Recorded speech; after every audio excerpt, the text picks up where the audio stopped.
It all started when I, John, a simple farmer turned suburbanite, moved into this fancy neighborhood with my wife, Emily. We thought it'd be a peaceful place to settle down, but little did we know the HOA Homeowners Association here was run by a woman who thought she was the queen of the cul-de-sac. So here's the deal. My dad, God rest his soul, left me this old but reliable tractor. It's not just any tractor, it's a family heirloom. My dad used it to plow fields, clear snow, and even pull our neighbors out of ditches during storms. When I moved to this neighborhood, I brought it with me because, well, it's part of who I am. Plus, winters here are brutal, and I figured I could use it to help out when the snow hits. Enter Margaret, the HOA president. Picture this, a woman in her late 50s, always dressed like she's about to host a garden party with a permanent scowl that could freeze hell over. From day one, she had it out for me. Why? Because I refused to sell a piece of my land to her son who wanted to build some overpriced McMansions. Ever since then, she's been looking for ways to make my life miserable. One sunny afternoon, I was out in my driveway giving the tractor a little TLC. It's not the prettiest thing, it's got some rust here and there, and the paint's chipped, but it's a workhorse. Out of nowhere, Margaret shows up in her pristine white SUV, rolls down the window, and says, "John, that thing is an eyesore. It doesn't belong in this neighborhood." I tried to be polite. "Margaret, it's just a tractor. I use it to clear snow in the winter. It's practical." She wasn't having it. Practical or not, it's against the HOA rules. We have standards here. If you want to live in a farm, go back to one. Now, let me tell you, I'm not one to back down easily. I asked her to show me the specific rule that bans tractors. She huffed and puffed but couldn't produce anything. That didn't stop her though. A week later, I got an official letter from the HOA stating that my tractor was a violation of community aesthetics and had to be removed immediately. I was furious. I went to the next HOA meeting to plead my case. I explained that the tractor wasn't just a machine, it was a piece of my family history. I even offered to build a shed to keep it out of sight. But Margaret, with her smug little smirk, shut me down. Rules are rules, John. We can't make exceptions just because you're attached to some rusty old farm equipment. The worst part? None of my neighbors stood up for me. They all knew Margaret was being unreasonable, but they were too scared of her to say anything. I get it, no one wants to be on her bad side. But still, it stung. So, I had no choice. I moved the tractor to a storage unit outside the neighborhood. It felt like a betrayal, like I was abandoning a part of my dad's legacy. Emily tried to comfort me, saying we'd figure something out, but I could tell she was just as frustrated as I was. Fast forward to winter. The first snowstorm hit and it was a doozy. The HOA had hired some cheap snow removal service, but their little plows couldn't handle the amount of snow we got. The streets were a mess and people were stuck in their driveways. I wanted to help, but Margaret's stupid ban was still in place. One night, I got a call from my neighbor, George. "John, we're in trouble. Linda's having chest pains and the ambulance can't get through the snow. Can you please bring your tractor?" I wanted to say yes, but I hesitated. If I brought the tractor back, Margaret would have my head. Emily saw the conflict on my face and said, "John, this isn't about the HOA or Margaret. This is about helping someone who needs us." That was all I needed to hear. I drove to the storage unit, fired up the tractor, and headed back to the neighborhood.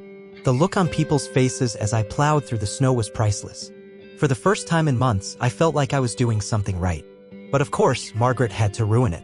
She showed up in her fur coat, yelling at me to stop. "John, you're violating the rules. I'll have you fined." I didn't even look at her. "Margaret, if you want to fine me, go ahead. But right now, I'm saving lives. You can deal with your rules later." So, after the whole tractor ban debacle, I thought maybe, just maybe, Margaret would ease up. Nope. If anything, she doubled down. She started sending me passive-aggressive emails about community standards and even tried to fine me for having a slightly overgrown hedge. Yes, a hedge. Apparently, it was disrupting the aesthetic harmony of the neighborhood. But then winter hit. And not just any winter, this was the kind of snowstorm that makes the news. The kind where the weather people start naming it like it's a hurricane. Snowpocalypse 2023, they called it. The first day of the storm, it was almost comical. The HOA had hired this bargain bin snow removal service, and their little plows were no match for the foot of snow that dumped overnight. I watched from my window as their tiny trucks got stuck trying to clear the streets. Meanwhile, my tractor was sitting in a storage unit, just waiting to be useful. By day 2, things were getting serious. The snow kept falling and the temperature dropped so low that the roads turned into ice rinks. People were stranded in their homes and the grocery store shelves were empty because delivery trucks couldn't get through. That's when the calls started coming in. First, it was George, my neighbor across the street. John, we're stuck. Linda's out of her heart medication and we can't get to the pharmacy. Can you help? Then it was Mrs. Thompson, the sweet old lady down the block. John, my furnace stopped working and I can't get anyone to come fix it. I'm freezing. And then, of course, there were the group texts. The neighborhood chat was blowing up with messages like, "Does anyone have a generator? Our power's out. My car's buried in snow. Can someone help me dig it out? Why isn't the HOA doing anything about this?" Margaret, of course, was silent. I wanted to help. I really did. But every time I thought about bringing the tractor back, I could hear Margaret's voice in my head. Rules are rules, John. Emily finally snapped me out of it.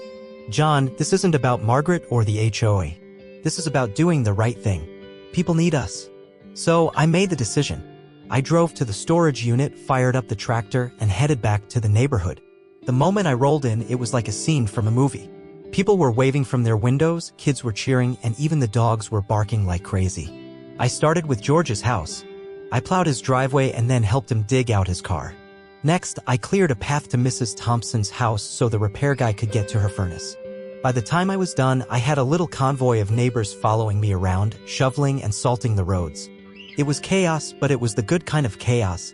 For the first time in months, the neighborhood felt like a community. People were helping each other, sharing supplies, and actually talking instead of just waving politely from their porches. And then, of course, Margaret showed up. She came storming out of her house in her designer snow boots and fur coat, looking like she'd just stepped out of a ski resort commercial. "John, what do you think you're doing?" she screeched. I didn't even stop plowing. "What does it look like, Margaret?" "I'm clearing the snow." "You're violating the HOA rules. I'll have you fined for this." I finally stopped the tractor and turned to face her. "Margaret, people are freezing. They're running out of food and medicine. If you want to fine me for helping them, go ahead. But right now, I've got work to do." She sputtered something about due process and community standards, but no one was listening. Even her usual allies, the nosy neighbors who always sided with her, were too busy shoveling their driveways to care. By the end of the day, the streets were clear enough for emergency vehicles to get through, and the neighborhood was starting to get back on its feet. But the best part? The look on Margaret's face as she watched everyone thank me for saving the day. That night, Emily and I sat by the fire, exhausted but happy. "You did the right thing," she said. "No matter what Margaret says, you made a difference today." But as I drifted off to sleep, I couldn't shake the feeling that this wasn't over. Margaret wasn't the type to let something like this slide. She'd be back, and when she was, I'd need to be ready. So, after the snowstorm, things were complicated. On one hand, the neighborhood was buzzing with gratitude. People were stopping by my house with homemade cookies, thank you cards, and even a few bottles of wine. On the other hand, Margaret was on a warpath. She sent out a mass email to the entire HOA, reminding everyone that my tractor was still in violation of community standards, and that rules must be upheld, no matter the circumstances. I tried to ignore her. After all, I had bigger things to worry about. The snowstorm had caused a lot of damage, and people were still struggling to get back on their feet. But Margaret wasn't about to let me off the hook. One night, around 10 p.m., there was a knock at my door. I opened it to find Margaret standing there, looking like she'd just swallowed a lemon. "John, we need to talk," she said, her voice tight. I crossed my arms. "It's late, Margaret. What do you want?" "I need your help," she said, and for a split second, I thought I'd misheard her. "Excuse me? My son," she said, her voice trembling. "He's stuck at his house on the other side of the neighborhood. His car won't start and he's out of firewood. He's freezing, John. I need you to go get him." I just stared at her. This was the same woman who'd spent months making my life miserable. And now she was standing on my doorstep, asking for my help. "Margaret," I said slowly, "you banned my tractor. Remember? You said it was an eyesore and a violation of community standards." She flinched but didn't back down. "This is an emergency, John. You can't just let someone freeze because of some petty grudge." "Petty grudge," I repeated, my voice rising. "You've been harassing me for months, Margaret. You fined me for my hedge, you banned my tractor, and you've done everything in your power to make me feel like I don't belong here. And now you expect me to drop everything and help you." She opened her mouth to argue, but I cut her off. "You know what? Fine, I'll help your son. But not because you asked me to. I'll do it because it's the right thing to do." I grabbed my coat and headed for the door, But Emily stopped me. "John, are you sure about this? You don't owe her anything." "I know," I said, "but this isn't about her. It's about doing what's right." I fired up the tractor and headed to Margaret's son's house. The roads were still a mess, but the tractor plowed through the snow like it was nothing. When I got there, I found Margaret's son, Brad, huddled by a dying fire, looking like he'd just survived a zombie apocalypse. "Thank God you're here," he said, his teeth chattering. "I thought I was going to freeze to death." I loaded him onto the tractor and brought him back to Margaret's house. She was waiting on the porch, her arms crossed and her face unreadable.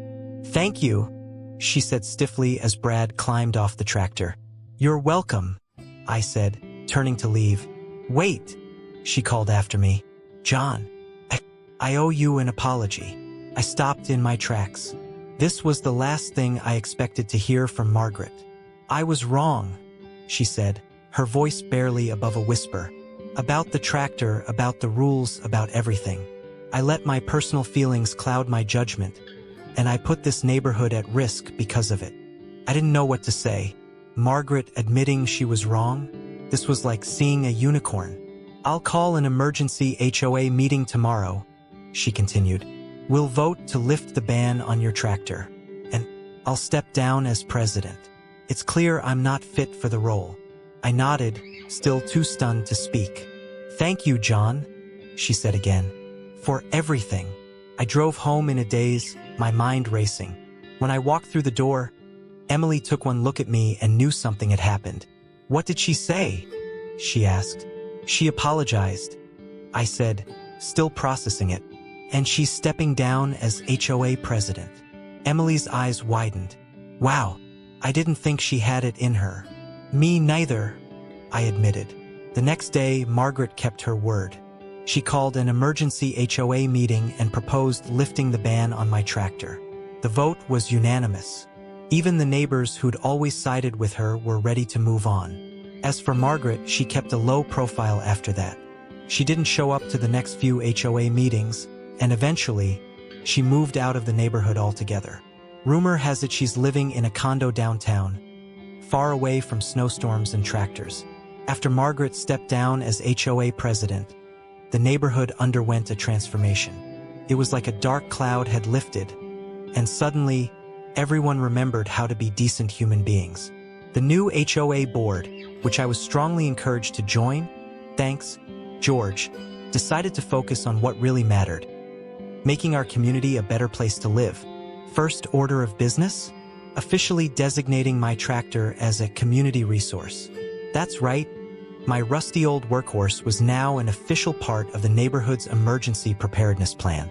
We even held a little ceremony where they presented me with a plaque that read, "John's Tractor, saving the day, one snowstorm at a time." But the best part? The way the neighborhood came together. People started organizing block parties, potlucks, and even a community garden. It was like we'd all been living in our own little bubbles, and the snowstorm and Margaret's meltdown had popped them. One of the most touching moments came from Mrs. Thompson, the sweet old lady whose furnace had gone out during the storm. She showed up at my door one day with a quilt she'd made herself. "It's not much," she said, "but I wanted to thank you for everything you've done." I'll admit I got a little choked up. Of course, not everything was perfect. There were still a few holdouts who missed Margaret's strict leadership, read, micromanaging. But even they had to admit that the neighborhood was better off without her constant nitpicking. As for me, I finally felt like I belonged. My tractor, once a source of conflict, had become a symbol of unity. And Margaret?